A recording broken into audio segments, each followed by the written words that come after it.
Terima kasih Anda masih bersama kami. Pemirsa, 52 orang pendaki yang merayakan HUT kemerdekaan ke-80 RI mengalami hipotermia dan 1 orang diantaranya meninggal dunia usai pengibaran bendera merah putih di puncak Gunung Bawah Karaeng, Goa, Sulawesi Selatan.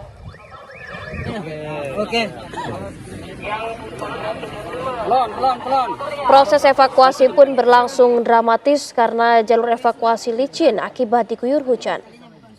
Diduga korban Irfan meninggal dunia akibat hipotermia usai mengikuti perayaan HUT kemerdekaan ke-80 RI di puncak Gunung Bawah Karaeng, Kabupaten Goa.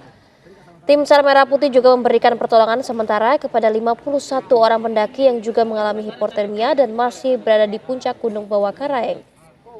Diketahui sebanyak 4.000 lebih pendaki yang memasuki puncak Gunung Bawah Karaeng untuk merayakan HUT kemerdekaan ke-80 RI.